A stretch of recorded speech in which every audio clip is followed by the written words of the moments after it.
Hello ClickDesigners! In this tutorial, I'm going to be showing you a newer and easier way to access your AI image generating tool on ClickDesigns. So this is a part of the new software update as a request by a lot of ClickDesigners, and of course, the ClickDesigns team delivered. So once you're logged into your account and on your dashboard, on the top of your dashboard, you can now see this new category called AI Images.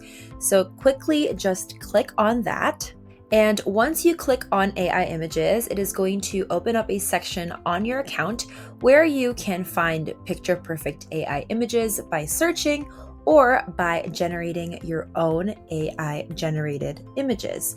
So with this, go to this purple button over here and click on Generate New. And once you click on Generate New, it is going to show you a pop-up where you can generate AI images. So here you can choose a model. You can type in a type of keyword or prompt to create a certain image.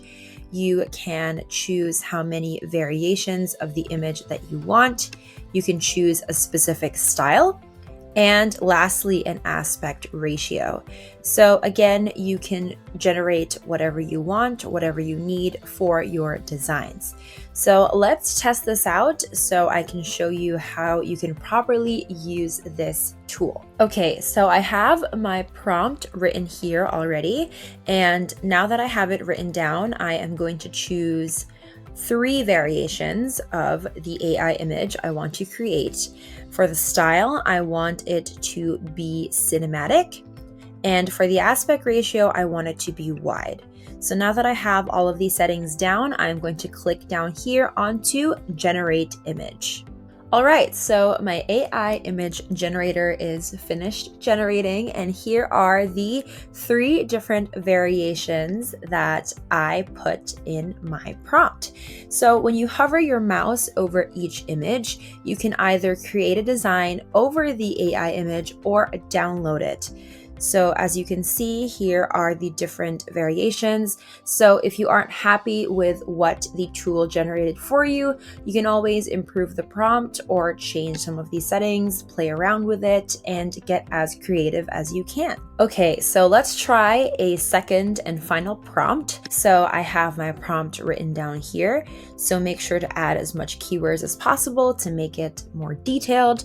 And let's adjust some of the settings. So this time I want just one variation. For the style, I'd want it to be photographic. And then for the aspect ratio, maybe square. So now that I have all of my settings down, I can click on Generate Image again. Okay, so my image is finished generating, so here it is. Again, I can hover my mouse over it and either create a design over the AI image or download it. All right, so that is how you use the AI image generating tool on ClickDesigns, and also how you can easily and freely access it directly from your ClickDesigns dashboard. So thank you for watching, and I hope that this tutorial was helpful.